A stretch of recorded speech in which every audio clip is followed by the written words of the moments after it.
Welcome, everyone. This is our penultimate adult education program this year. Our last one will be on Saturday, June 10th. It'll be the movie Big Sonia at 7 p.m. I think it's been a pretty good year. I'm always looking for ideas for planning for next year. So tonight we have a presentation by our own Jerry Snyder about his recent trip to Norway. And he had, for those of you who've probably seen, so he's also in the past shown us his photo shows about Israel, Africa, and Antarctica. And as you know, he is a wonderful photographer, an adventurer, an explorer. And we're so happy that he's here. He just returned recently, but I'm sure he'll tell us more about his trip to Norway. So I'm going to turn it over to Jerry. And and thank you to Mark for all his technological help.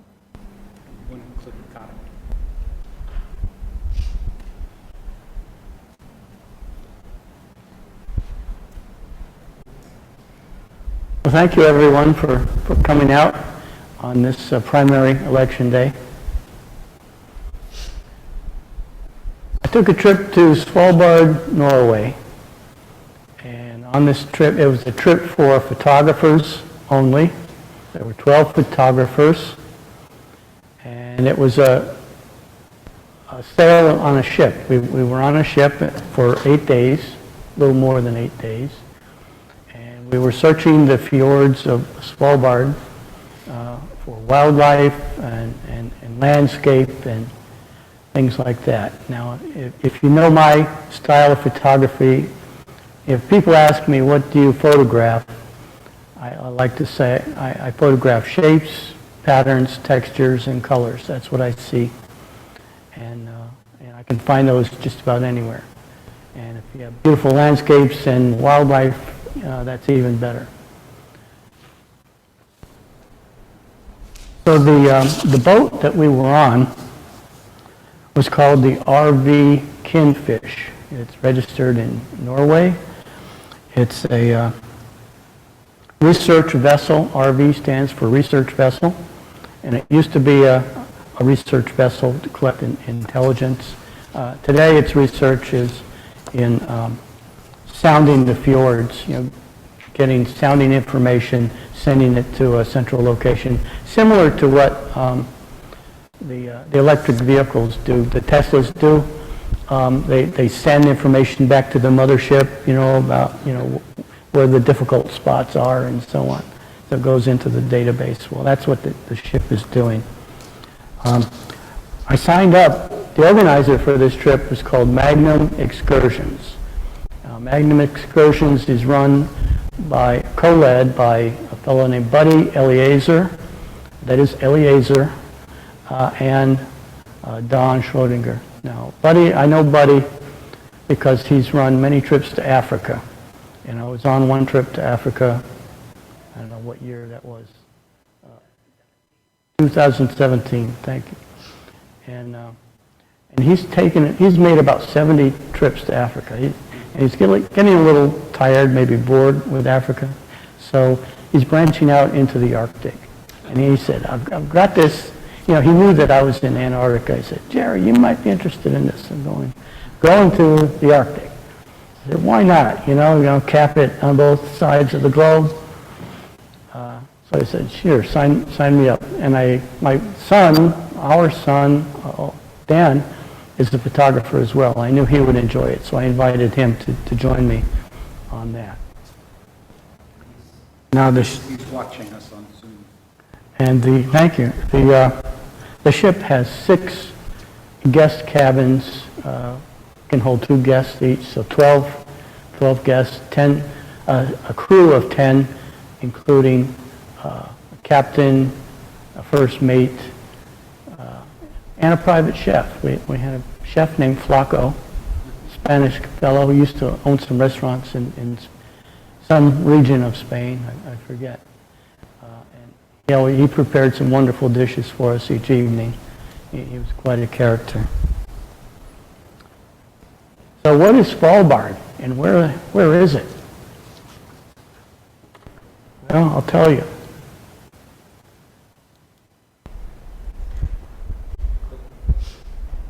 Maybe advance the first one with the cursor, then it'll start working. Well, Maybe.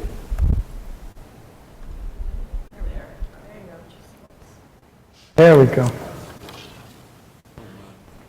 Svalbard is a group of islands. It's an archipelago, and it is administered by Norway. It's not Norway proper. Here's Norway over here, and it's 600 miles or so north of Norway proper. It's north of the Arctic Circle. The Arctic Circle is 66.33 degrees north latitude. Svalbard is at 78 degrees north latitude, so significantly above the Arctic Circle, which means at this time of year we had 24-hour daylight, which for nature photographers, that's a good thing. And but Svalbard, they do go through 4 months of what they call the polar night, so they don't see the sun. 4 months of polar day, which we're entering the polar day, and then 4 months of the regular night and day. So Svalbard refers to the group of islands.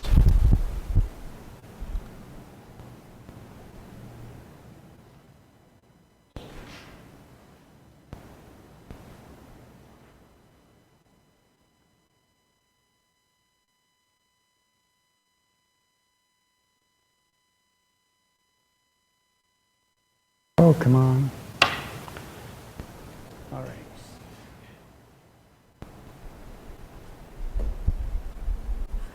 There we go.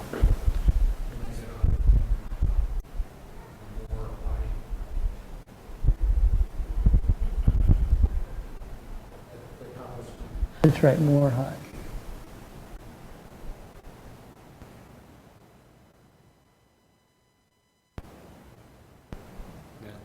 One more down.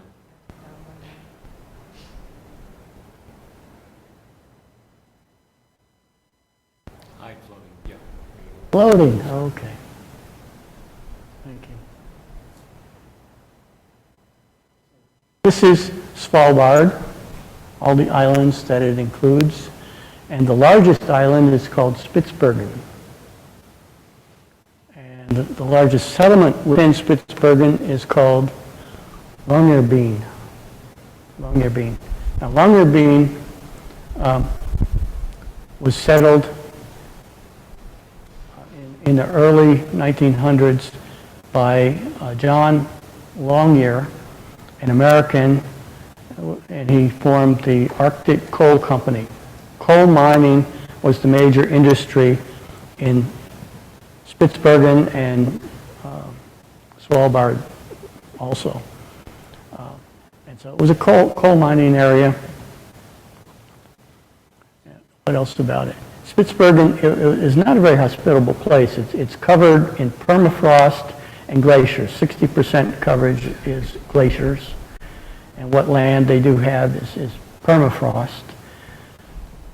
And so that makes living in Longyearbyen quite interesting. All the buildings are all built on stilts. You can't build on permafrost because it will melt and the buildings will sink, and that's not good. Let me see. That's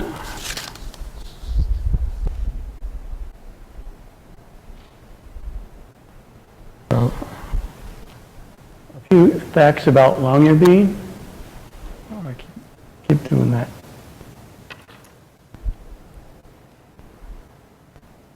We'll get it. We'll get it.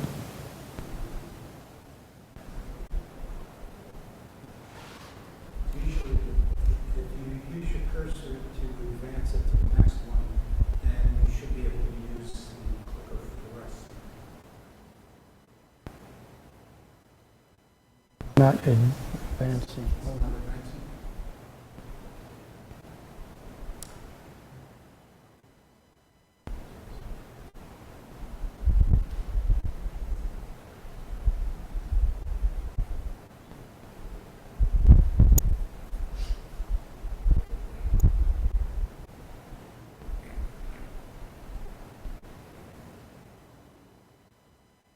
Okay.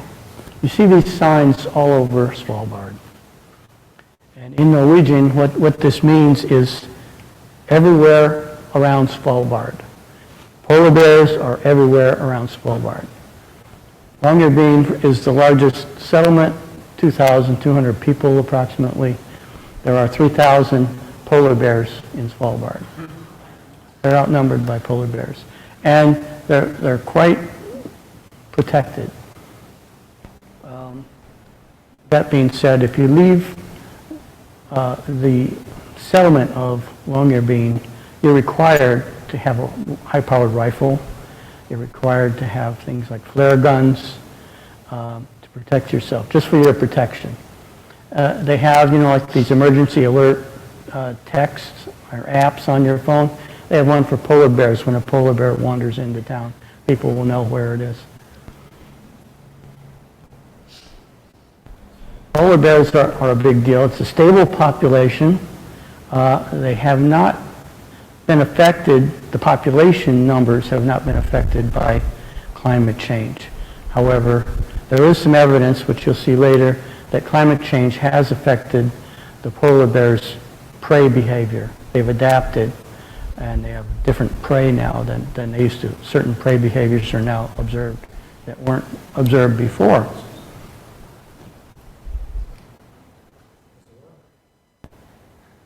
Try just clicking cursor to click the screen, because maybe it doesn't have a focus. And after you click the screen, try again. With the cursor.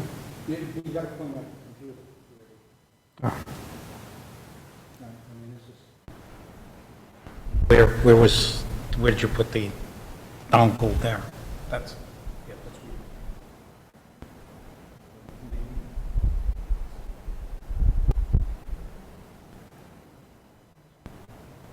Okay, well, Now it should work. excellent, thank you. So Longyearbyen is famous for a lot of things. Among those are, it has the world's most northern fuel station. So we had to get a picture of that. And like I said, it was coal mining supported much of the economy in the early 20th century. The wooden towers and cables that you see in this photo are part of the coal mining. The coal would come out of the mine here in buckets, and the buckets would be attached to ropes or cables, which would be moved from tower to tower and eventually down to the port where it was loaded onto boats. So this is it was a big part of its economy until recently, actually in 10 or 15 years ago, where coal became, it was uneconomical to continue mining coal and trying to sell it. So now they've switched to, they have a university. They have a university center. They have about 600 students, undergraduate and graduate students. They study everything Arctic, Arctic geology, Arctic geotechnics, Arctic environment, climate change, and so on. So it in a lot of ways, it's a bit of a college town now. And also, tourism has become a major industry, ecotourism, and I was part of that industry. And there's a quaint little custom that they have to leave your shoes outside, don't wear your shoes indoors. And that comes from when it was a coal mining area. They didn't want to drag in the coal dust and the dirt from the mining. And this is taken at the Radisson Polar Hotel. And so you leave your shoes in the cubby, no one disturbs them. Actually, they said, it happens very rarely, sometimes on Friday night when someone gets too drunk and they can't recognize their own shoes. So it's a fun little town. Is that like in a hallway, or is it really outside? It's in a little entry room. It's a room off of the entryway, yeah. And like I said, all the houses are built on stilts. All these houses are actually elevated above the permafrost. And I guess there's just some kind of shell around the first floor. It's not really used or occupied. Snowmobiles outnumber cars 2-to-1 in Longyearbyen.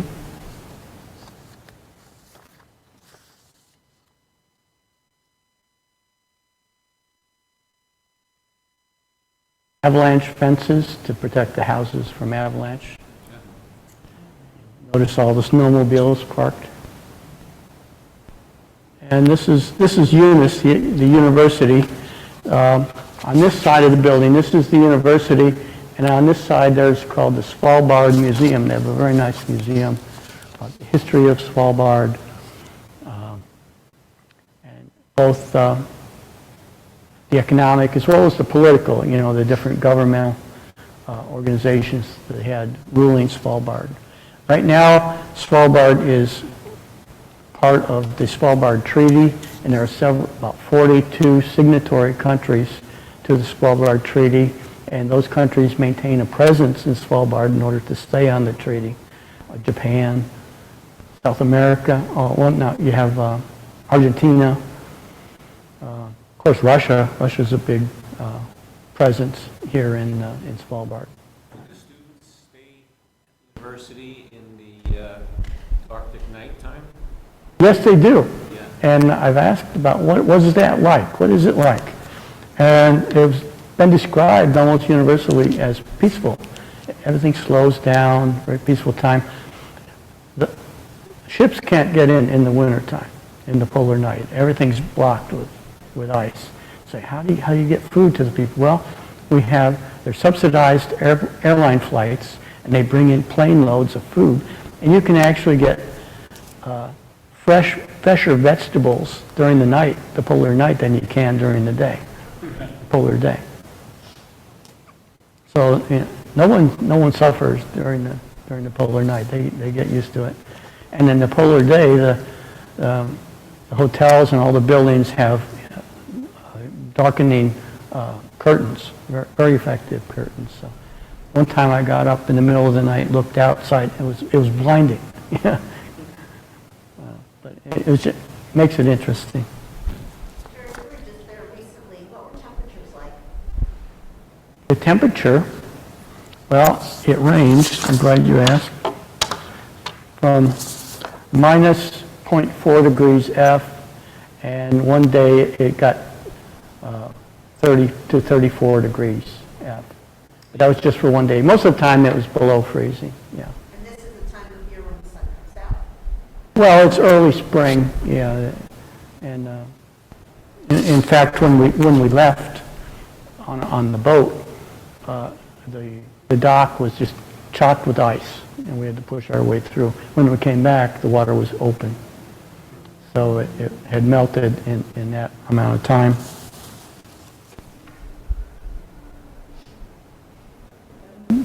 Longyearbyen, as they say, also has a North Pole Expedition Museum, which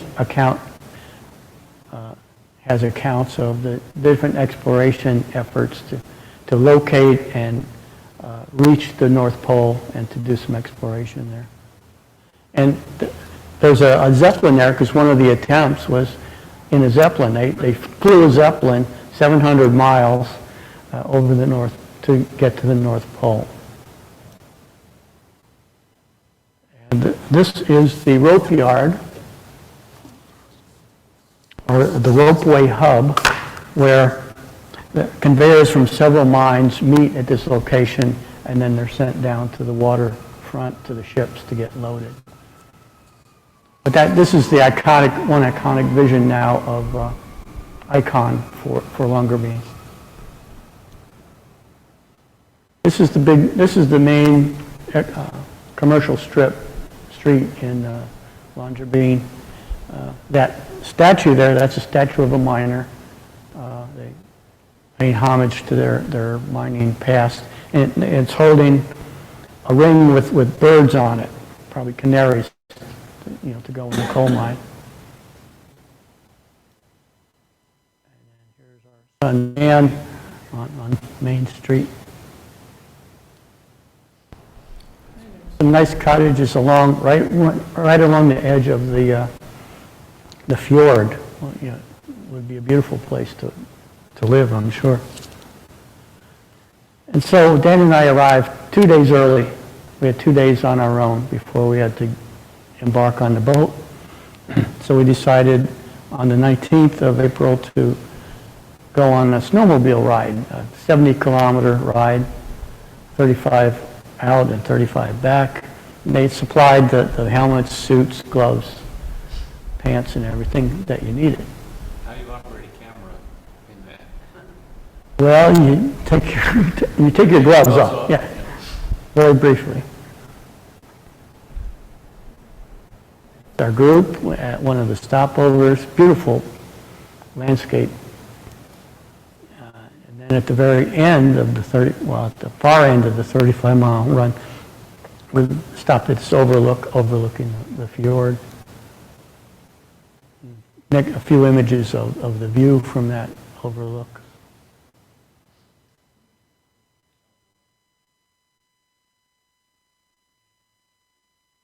This one, and there's a boat in there, and that boat, I said, okay, that's neat, there's a boat coming down the fjord, and one of the leaders of the trip said, oh yeah, that's the Kinfish. I said, oh yeah, we're going to be on that boat in a couple of days.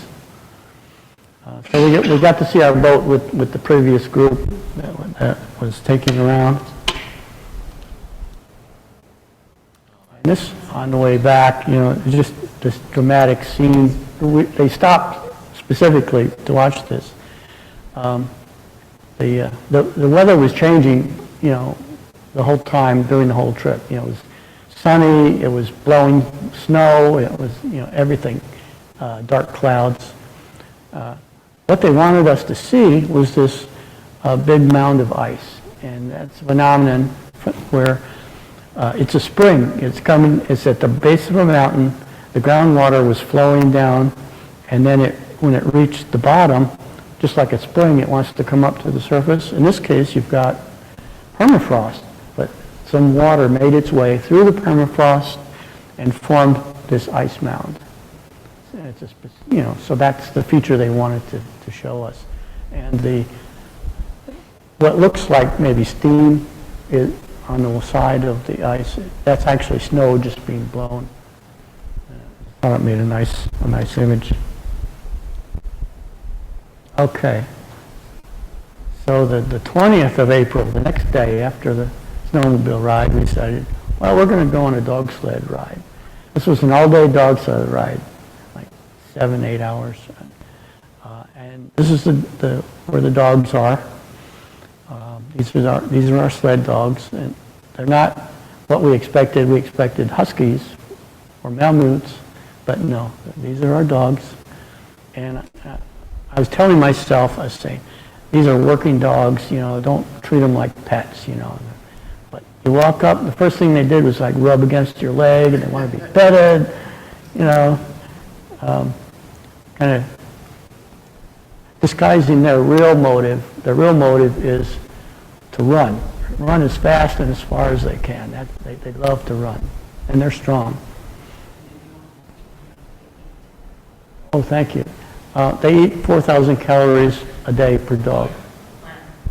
What breed are they? Are those houses that the dogs are next to, or what are all those little buildings?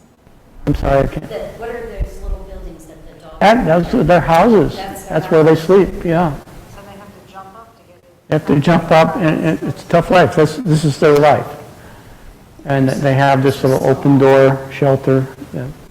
So but you know, they lay down in the snow, and they, you know, seem no worse for the wear. What breed are I don't know. You know, they look mixed breed to me. So another of our sled dogs, and they actually they showed us how to do it, but they had us put the harnesses on, they had us hook them up to the sled, to the lead on the sled. Another of our sled dogs. And there's Dan holding the two lead sled dogs. Now, he was taking the turn. He would be the driver first. I would be the passenger sitting up front. Now, he had to hold those dogs because if he didn't hold them, they would be running with that sled to who knows where. And the sled has 3 braking mechanisms. The first is it's a metal plate on the back of the sled. It's spring-loaded to stay up, but you step on it and it goes and it scrapes on the snow and slows things down.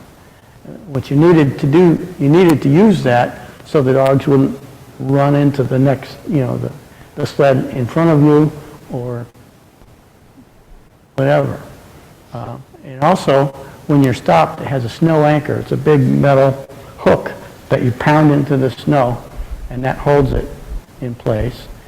And then as an emergency brake, if the sled gets away from you, if it should happen, it's a big knotted rope. And the passenger who's still on the sled, gets the rope, throws it over the runner, and that creates friction under the runner and slows the sled down. And thank God Dan remembered how to do that because we needed it. And this is us taking off. I'm the passenger, Dan's the driver, and it was just wonderful. We went up this valley, and the objective was a place where there was an ice cave. Part of the adventure was to get into an ice cave. And when we reached the area, we unhooked the dogs and hooked from the sled and hooked them to this chain, which was anchored to the ground. And then the owner, the guide, went and fed each of the dogs so they had a meal, and then they just laid down and chilled while we explored the ice cave. And you can see, here's our emergency brake right here. And what happened on the way here, Dan and I were going to switch. I was going to drive, he was going to be the passenger. And so he got in on the passenger side, and I was trying to get the anchor undone. I had to get off of the sled a little bit to get the anchor. Dogs took off. And I ran after it. I fell face in the snow. And Dan, so it's the dogs, the sled, and Dan moving. So he got the rope and he threw it over the runner and stopped it. So that was the first incident. There's another one coming. Okay, here's the ice cave, little entrance, a little smaller than I would have liked, and I would have liked some crampons. And Lois will say, I offered you to take crampons with you, but I didn't bring them. But crampons would have definitely come in handy in this ice cave. Inside, it's just some beautiful, it's hard to take pictures because it's so dark, but we did have headlamps, icicles and striations on the sides of the cave. Some open areas where snow would blow in and form some nice patterns. And it looks like the end of the cave, but you can't get out from there. You have to actually turn around and go out the way you came in. Jerry, was that a native black and white image, or is that just lack of light? It's doing that. I don't know. I don't remember. There wasn't much color in there to begin with. I know that. So I'm asking. It could have been either one. That's a good question. And I'll tell the story.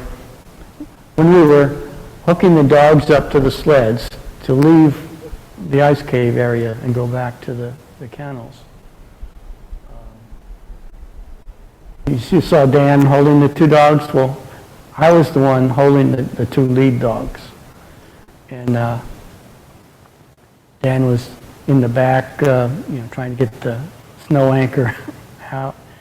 Well, those dogs were crazy. They were jumping over each other, twisting, tangling up the lines, and I was holding them, and then they took off and out, dragging me down, holding with one hand, dragging me down the snow. The guide actually came, manhandled the dogs, got them straightened out and ripped my hand off of the thing. And, I didn't feel like I was injured, didn't feel bad.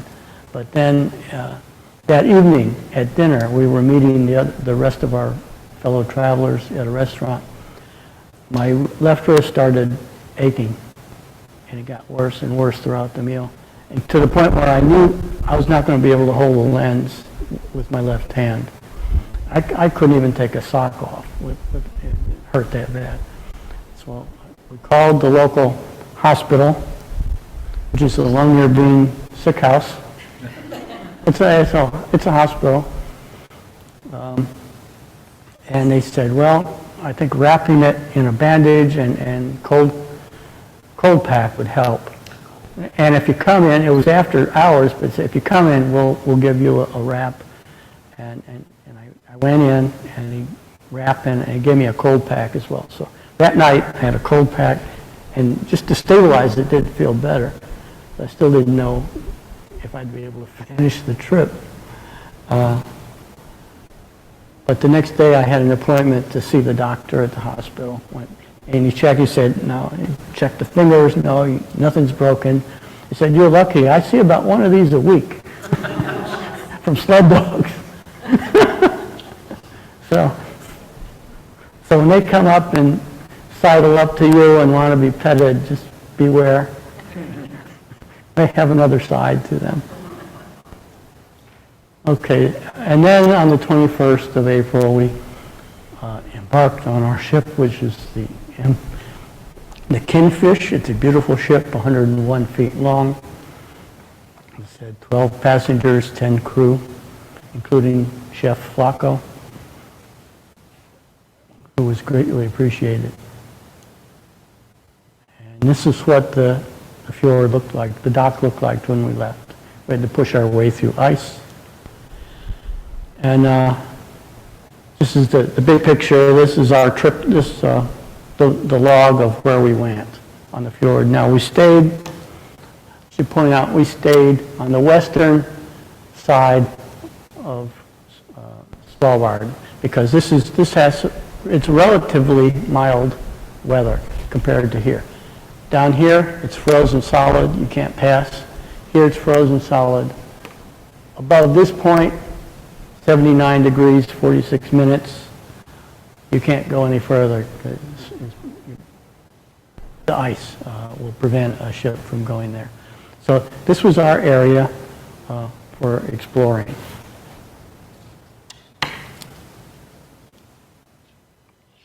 Cabins were comfortable. We had a desk. We could set up our computer and review images. We could recharge batteries, whatever. We had a safety briefing. This is an emergency suit. If the ship is sinking, they had these suits. Put these on. They're totally waterproof, and they will keep you. They said they will keep you alive in the freezing water.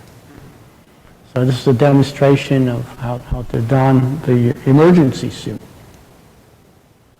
One of the first things we did was to anchor the boat on a platform of ice. It was fast ice. It was connected to land. By fast, they don't mean moving quickly.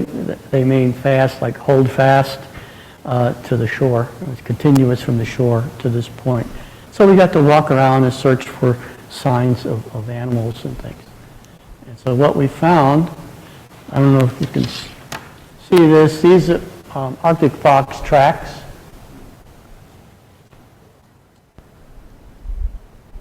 This is the breathing hole of a harp seal. We know it's a harp seal because the bearded seal and the other seals are much bigger than would fit through this hole.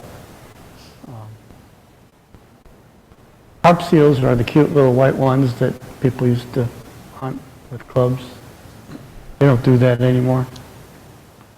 And we saw, I don't know if you can see it, this is a bear track.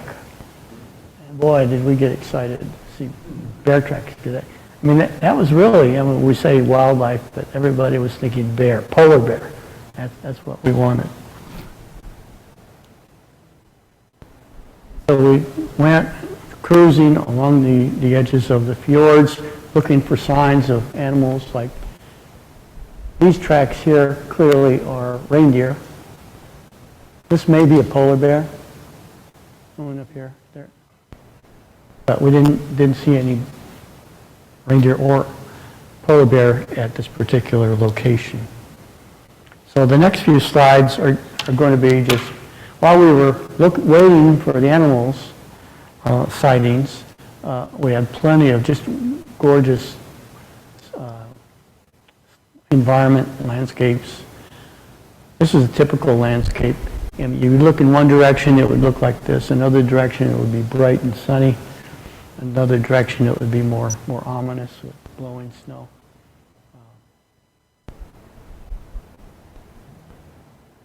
This was converted to black and white. Yeah, just the black rock. In wintertime, I must say, the snow-covered hills, the snow covering the hills allowed us to see the shapes of the hills much better. It looked very different in the summertime. There's another, typically where you get the platform of ice, glacier, front of the mouth of the glacier coming out from down the mountains, and then the mountains in the background. Kind of a typical scene that you would see. I just love the curve of these mountains. And again, 24-hour daylight, it did dim when the sun, this was 10:30 p.m., and the sun was going behind some clouds. That's really the only reason that the light dimmed.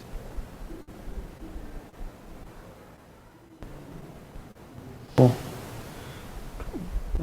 You see some floating icebergs with the background of mountains, and like I said, we had polar bears on the brain. We were seeing polar bears. That does look like a polar bear, right? Or am I just making that up?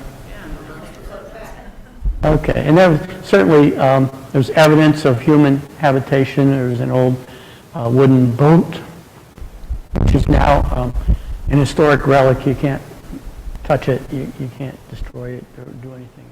It's a historical landmark is what it is. And a cabin. This might have been a trapper's cabin, or it might be somebody's weekend, poor man's getaway. Here's another cabin. This one is a weekend or summer habitation. And this is a city, a settlement called Pyramiden. Why do you think they called it Pyramiden? Pyramid. Yeah. Built on a pyramid. This is Pyramiden is a community, coal mining community. It's Russian, and it was designed by the Russian government to be an example of the ideal community, living space for people. And these buildings are pretty far away. These are 4-story dormitories. And these two dark lines, that's the coal chutes where the coal would be coming out, delivered from the mine. And it's no longer a mine, it's a tourist attraction. In the summer, people come and visit Pyramiden. They give tours. I think in the winter, maybe 20 or 30 people stay over the winter. But mostly tourists in the summer. This is a boat, Antigua, beautiful sailboat. It was, we ran into it or saw it several times. At this point, we're on our first Zodiac cruise. I'm in a Zodiac, the little rubber rafts with the engines. taking a picture of our boat and the other Zodiac with 2 Zodiacs, 6 passengers, 3 on each side of the Zodiac plus a driver. These are guillemots. And we're in the water because they spotted a walrus on an iceberg. So we're trying to get a better view of the walrus to take a picture of it. And here we are. Obviously, I didn't take this because I'm on the boat. This is Eric, courtesy of fellow passenger Eric Loken, took this from the other Zodiac. This is Ava, one of our guides. There's Dan. And so we're pursuing that walrus. On the way, we saw a guillemot taking off. And they're interesting because they move their feet and to get some speed when they're taking off. So pictures of these are fulmars, and I was trying to get the pictures of the fulmars with their reflection on the water. And then there's our prey, the walrus. And you can see where it had hauled itself out of the water onto this iceberg. These icebergs were grounded. The water was not very deep, maybe 2 or 3 meters.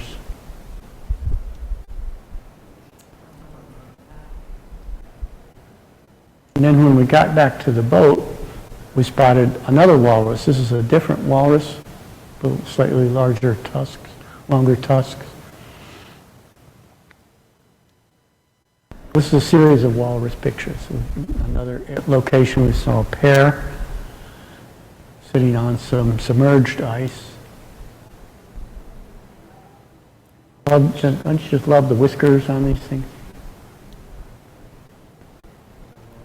Here's a walrus family. And this is kind of touching. So a mother and a nursing pup. And the mothers do have tusks as well. And here's the father. Altogether 6 or 7 walruses in that group. This was a bearded seal on an ice floe. A little closer view. And then I like to get some gestures, some movement,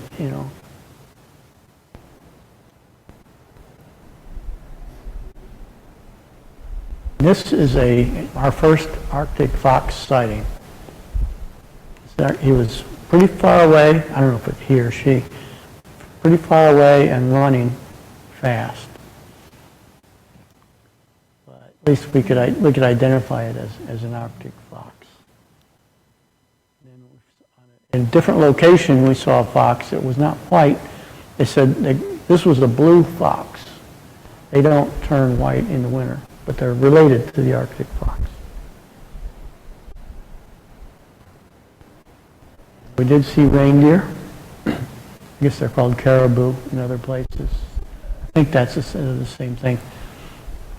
But they have a tough life. They're smaller than other reindeer because they survive on lichen, and in the winter especially it's very hard to find lichen. They can dig in the snow, and they have a 10-year lifespan, average lifespan, because their teeth wear out. There's so much grit and gravel in with the food that wears down their teeth, and so they don't live very long, unfortunately. It's a tough life. And now here's a series of combination glacier and mountains. Just really enjoy the color and the shapes in these glaciers. I mean, you can just imagine them kind of falling apart, like a sponge cake or something.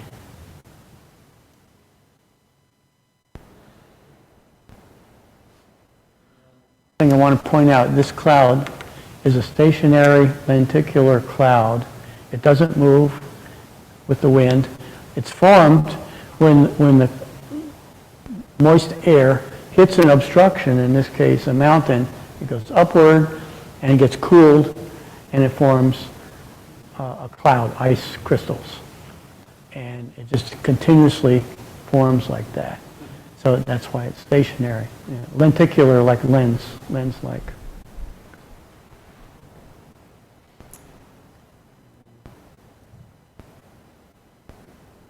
Ice. And this one, yeah. Are they really blue, that ice? They're really blue. Yeah, they definitely are really blue. It's amazing to see. Something about how the light. And the reason that they're blue is that they're devoid of oxygen, and they've been under pressure, and that creates, basically it absorbs the red and the other wavelengths, and it allows the blue, only transmits the blue, or mostly transmits the blue wavelengths. So that's why you get the blue. This looks like a blue river of ice. That's what it looks like. And in another location, same phenomenon.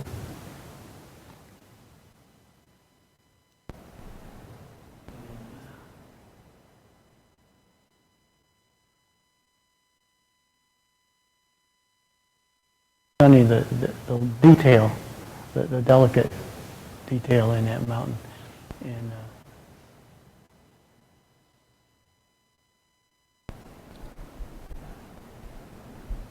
now some pictures of mountain and various types of ice. We ran into all kinds of ice. This particular one was just disconnected slabs of ice floating together. And they would come together and they would go apart. And we could run the boat through this. If it's fast ice, if it's a continuous shelf of ice to shore, we weren't allowed to run the boat through that, even if we saw a polar bear.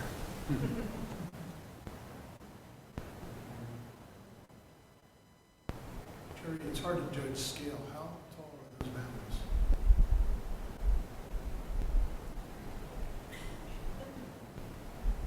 Probably could be it's hard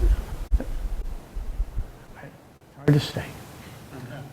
It's hard to say. It could, probably thousands of meters for sure.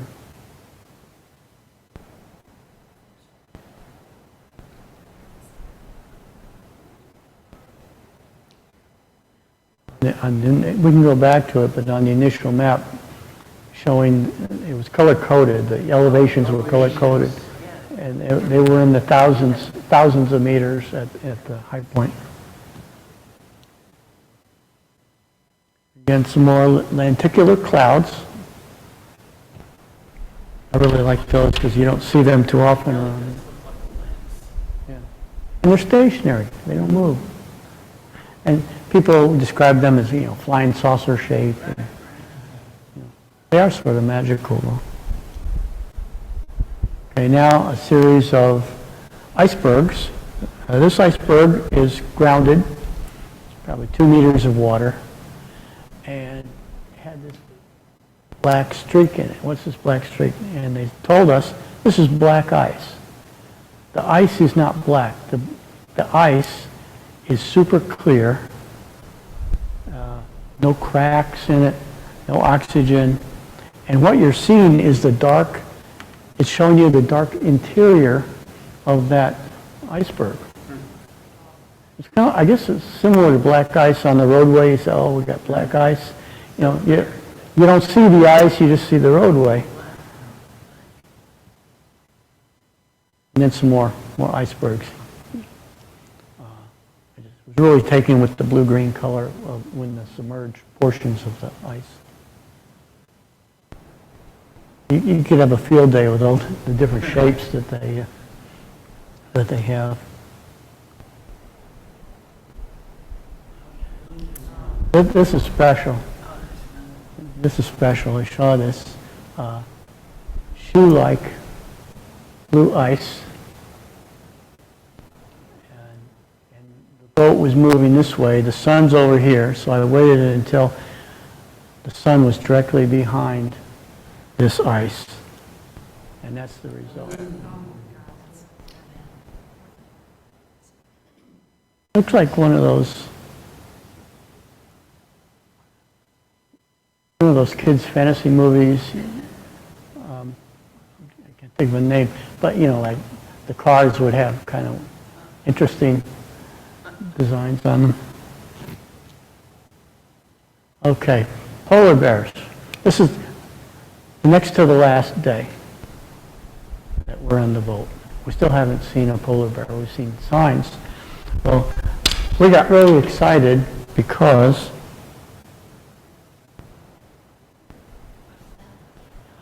somebody found this is a skeleton of a reindeer. It's a spine and pelvis. Thank you. Spine and pelvis of a reindeer. And we're pretty sure that a polar bear did this. This was a polar bear's lunch. And they're saying because of climate change, there are fewer seals available for the polar bears to eat, and that's their main food.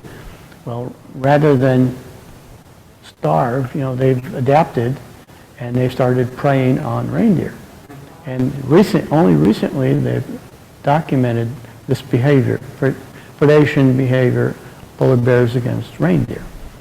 So we're really excited because this means a bear can't be too far away.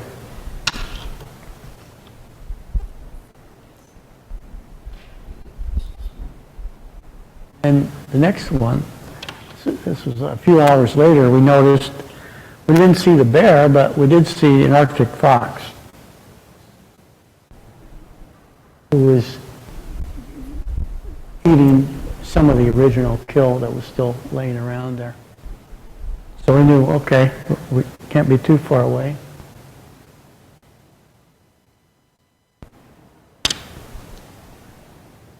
There's the fox again.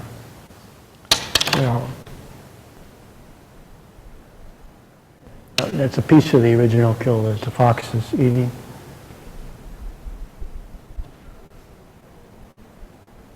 And then, on the very last day, our last full day on the boat, overnight it snowed, 2 or 3 inches of snow. There's our lifeboat, snow on it. Kind of ominous sky. That wooden boat we saw earlier, now covered in snow. We're back to the same location. Well, our 2 guides, Ava and Casper, got on a Zodiac and went out and said, fresh snow, we can see tracks, and we know that they're going to be recent if we see tracks in the snow. So they went out, and they, sure enough, they saw some tracks, they followed them, and they saw a polar bear. They're rushing back, and they're saying, start the engine, start the engine. And, you know, poor Hector, who was the mechanic, is saying, you know, this is a diesel engine, you don't just start it. But we had an abbreviated breakfast. No one complained. We got dressed, we got our cameras, and we headed out, and we saw our polar bear. It was a young female. In some of the photos, people say they could see a tag in her left ear. So apparently it had been studied. And then, you know, she knew we were there. Didn't seem to be bothered. You know, she looked and then went on her way. Here she is, walking along the shoreline, looking for seals or whatever.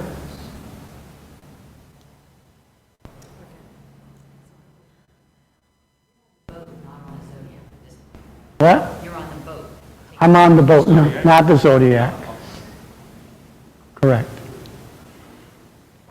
And what's happening? This bear is going up the hill. And what do you see here? These are reindeer tracks. the bear has detected reindeer. There are reindeer in the area.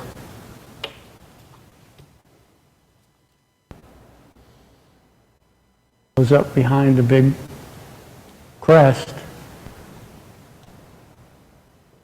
There it goes, where she goes. She's smelling, she's looking around, smelling. The reindeer smells the bear. Oh boy, we've been spotted. Oh no. Now, the bear is moving toward the reindeer. Now, tell me, who would you root for? I'm for the bear. I'll say it. Well, the reindeer, they don't run, they're moseying uphill. They're going uphill. The bear's still pursuing. Yeah, exactly. You know, circle of life and all that. And I say, is she still there? At some point, this is how they were oriented, the bear and the reindeer, but they're up higher. And the bear kept going along the shoreline and elected not to expend the energy to chase them uphill. So, the bear continued on her way.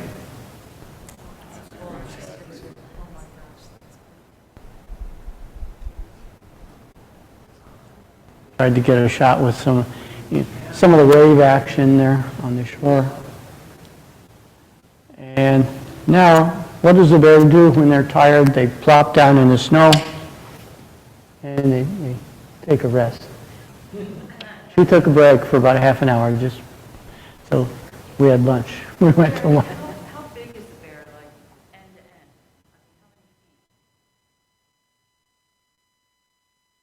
I mean, how many feet? 8 feet. Yeah, they're big. She's young, but they tell us she was young. Yeah, she might be 10. With her neck stretched out, probably 10 feet. So then, when she does wake up, she gets up, she looks around, and what does a well-rested bear do? She rolls in the snow.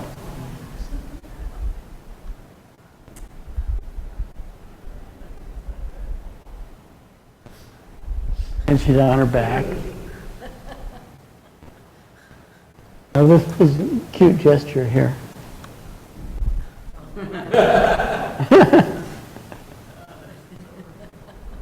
And you can see it's still snowing, but the snow and the cold, they don't bother her. She's well equipped for that.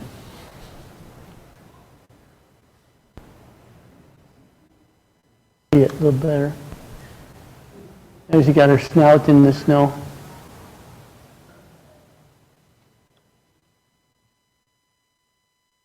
There she goes.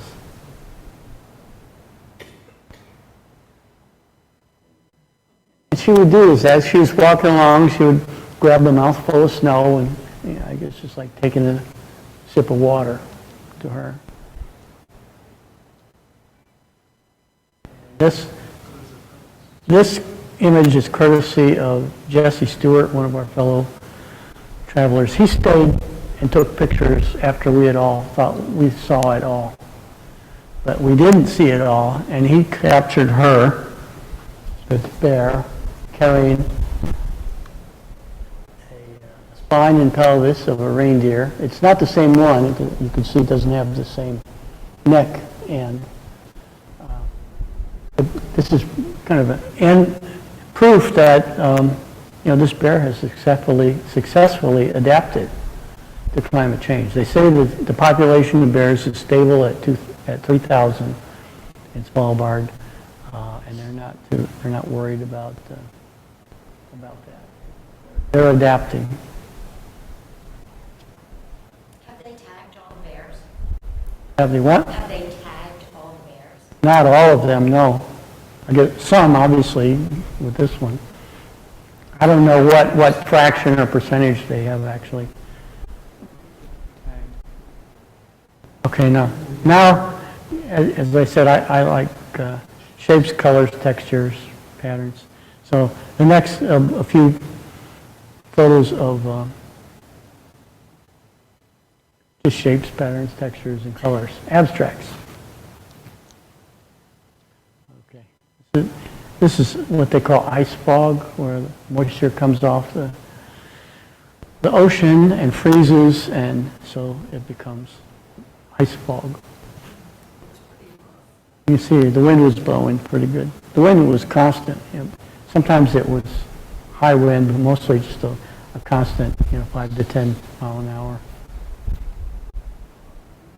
This is slush, patterns of slush on top of the ocean. And what I like is you can see how the slush moderates the waves. Just like here. Here you get a little pancake ice forming.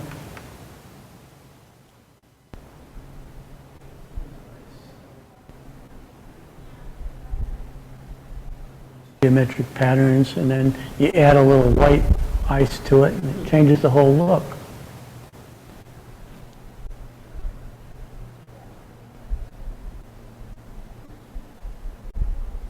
Some thin ice that cracked along the same diagonal lines, parallel lines.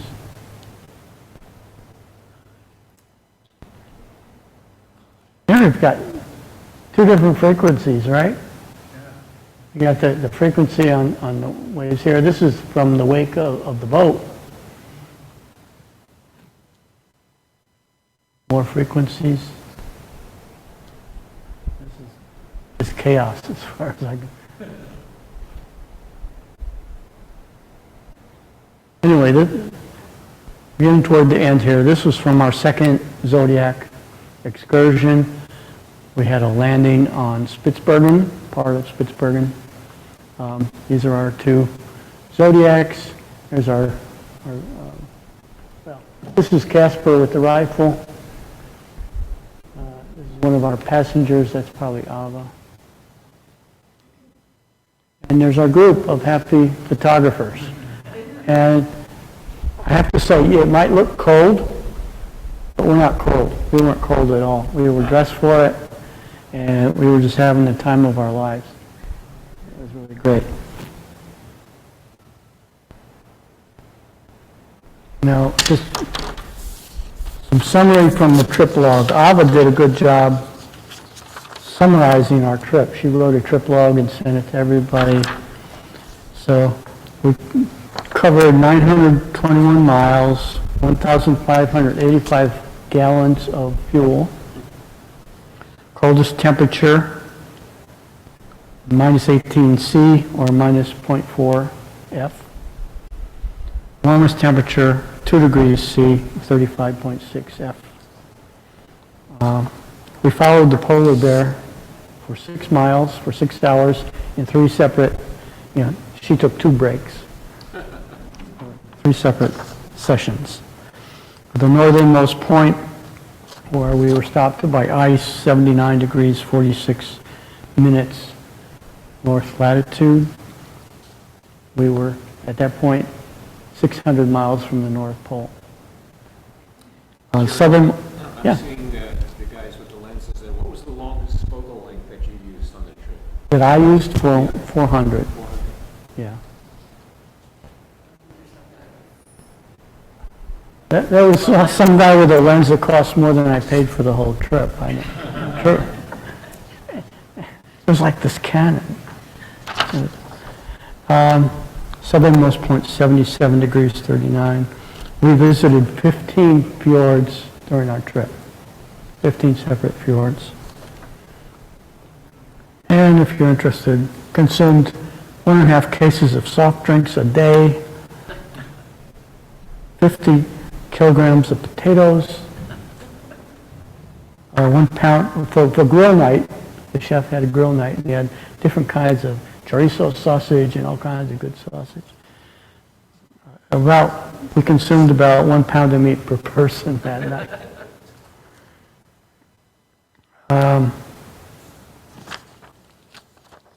Anybody interested in the food?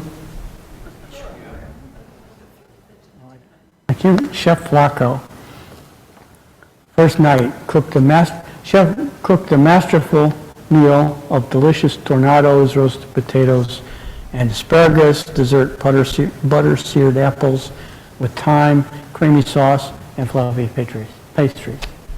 Now, some of you know I don't eat a lot of sweets. I minimize my carbs. The server noticed that, said, "What can I get?" Well, I just grab an apple, on my way. That's my dessert. Well, she told the chef. He gave me this apple, which had lime juice on it, and there was something else, and a sprig of mint, and it was just really fancy. It was more than an apple. Second night, served an amazing portion of fettuccine, salmon, and fruit del mar sauce by a tasty rice dessert. Dinner was again a feast on the 23rd. Cooked ham, mustard sauce, papadums, followed by chocolate ice and wine-cooked pears, all elegantly accompanied by tasty red wine. Yeah, everything was paired with wine.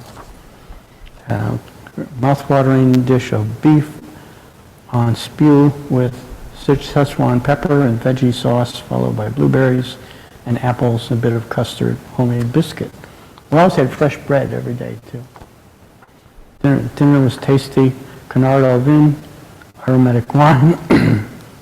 For dessert, we had a hawthorn compote with vanilla ice cream.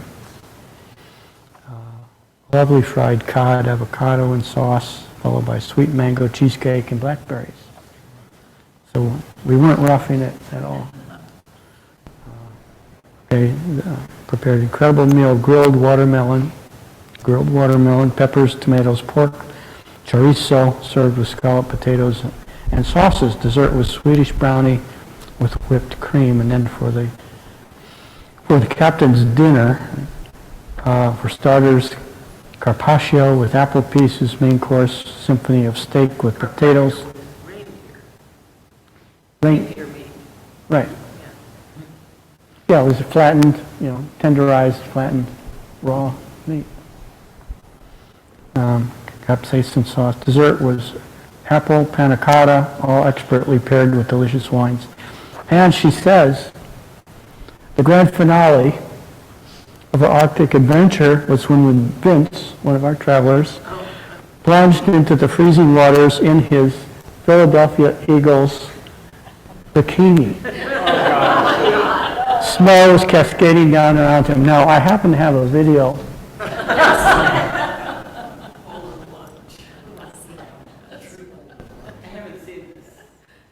They are right about Eagles fans. How long can you be in the water there? About 3 seconds. I guess I have to share again, right? Share screen.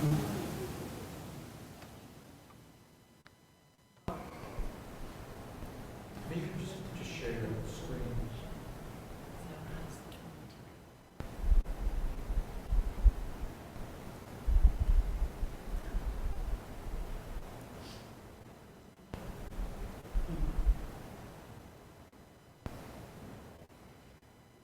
Video.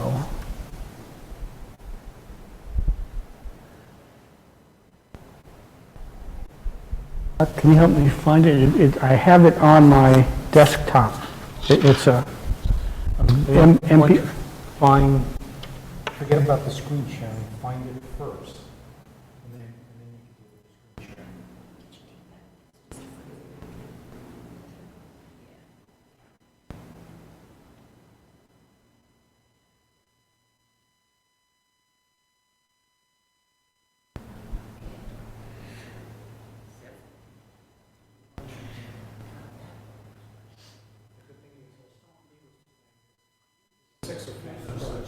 upside down. You're tough, Mark.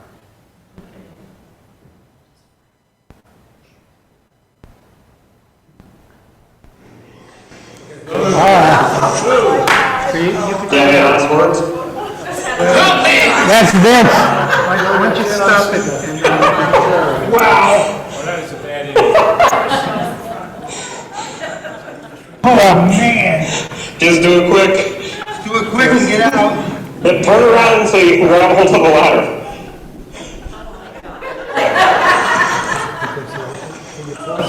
I don't know. Oh, yeah. Do you have any last words? Okay, so now you can go to the Zoom. Go to the Zoom and share screen. How do I do that? Where was Zoom? There it is. It's going to be hard to unsee that.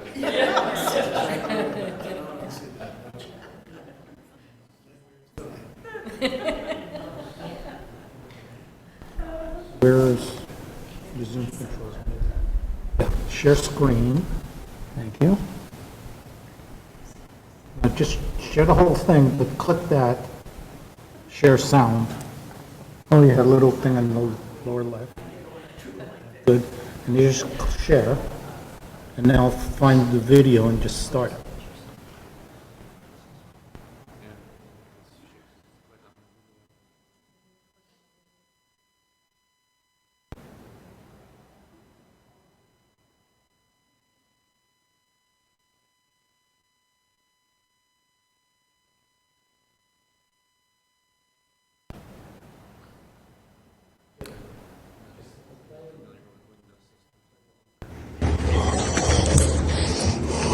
How do I get there? Do you have any last words?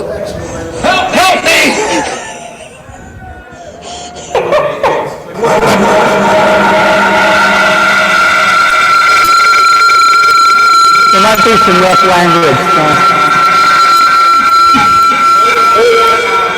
What's that?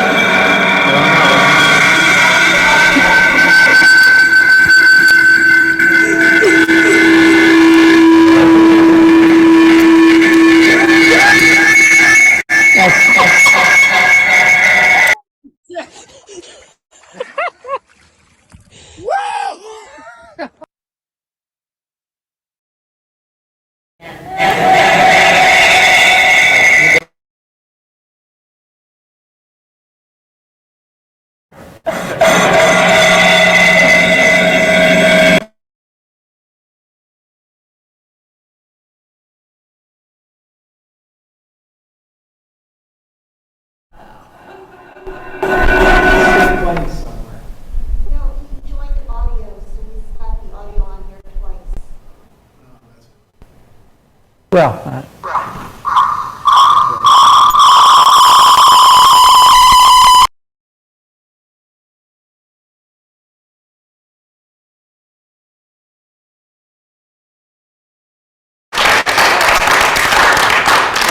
thank you. Any, any questions? Did you do a polar plunge too? What? Did you do the polar plunge too? No, no. That's what I wondered. Rhonda, Did you mention how you got to Svalbard? How did you get there? we flew from Newark to Oslo. There's a stop in Tromsø, and then to Longyearbyen. Flew. Flew, Okay. yes. There's an airport. We landed in a complete whiteout horizontal snow blizzard. And it was, yeah. You So know, once you go trust, to the North and South Pole, where do you go next? oh, I guess the equator, Galapagos and, you know, that area. That was great. But this was the first cut because, you know, I just got back a couple weeks ago. I came back with 7,000 images. So, you know, I made a couple of cuts and this is what I got. Thank you. How much does gas cost there? What's that? When you purchase gas? I didn't convert it. I saw the sign in, Yeah, they sell it in liters. in crowns per liter, and that's the conversion from Norwegian crowns to dollars is easy because it's 0.1. It's about a dime. A Norwegian crown is about a dime, so if you have on 100 crowns, it's $10. Do you remember what the price was per liter? No, I didn't, 135 or something. I don't remember. I'd have, Right, there was the photograph of the fuel station, maybe the price was showing. yeah, I have a picture of it. I don't recall it. Is all the food expensive there too? Was what? Is the food expensive there too? Yes. Yeah, okay. Yeah, everything's pretty expensive. Yeah. And the stores are mainly a lot of outdoor outfitting stores. These people must be incredibly healthy. I mean, they're out there climbing mountains. You know, and I thought they would be just mainly cross-country type skiing, but there was some people waiting for a bus outside the Radisson, and they had downhill ski boots. So I said, you're going downhill, where do you go? And they said, well, we go up here, there's a canyon, and we walk up, we hike up, and then we ski down. So they're tough. So Karina's asking whether next time we do pictures of Copenhagen. Copenhagen. I have Copenhagen. I did forget though. I had two more pictures.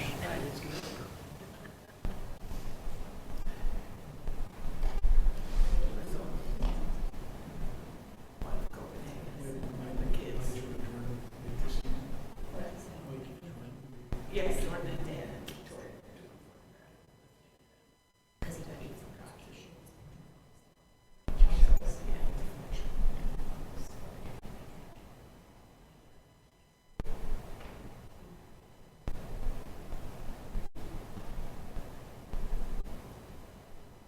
Get down at the end.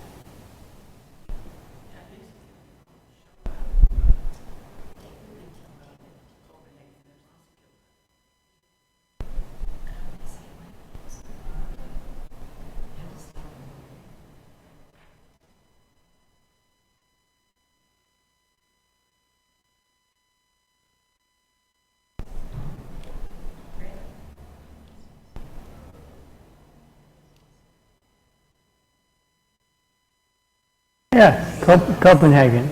Copenhagen.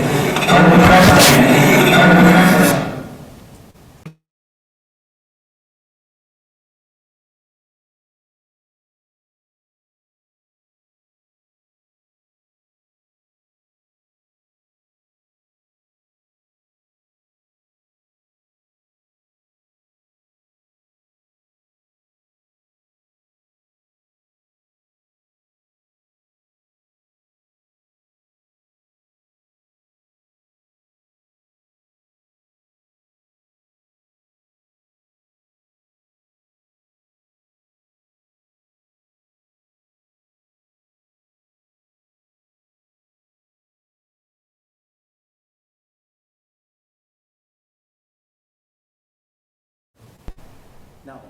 Okay, very good. We're back briefly. As I said, after Svalbard, our son and I went to Copenhagen because that's where his brother and daughter-in-law, sister-in-law live. She's my daughter-in-law. Right. And so they've been established in Copenhagen now for year and a half, and beautiful apartment. And they took us on a wonderful walking tour of Copenhagen. They had like an hour and a half walk. If you do it all at once, it took us all day. And this was in the New Haven area of Copenhagen. And it's a panorama, so I was looking one way and then taking 4 or 5 shots and stitching them together. That's why it looks the way it does, because, when I'm going straight ahead, that's the closest subject. When I'm looking to the left, subjects get further away. Same for the right. But clearly, it was the reflections in the water were the main subject in this case. And one last picture.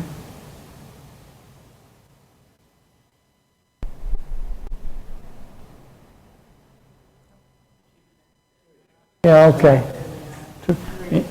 Yeah. Daniel, Victoria, and Jordan in front of one of the historic buildings. It was an old square. I think the Queen's Palace was somewhere nearby. So just a tour shot. And back where we started.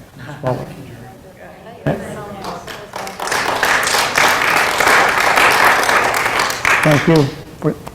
It's great to relive the experience and share it.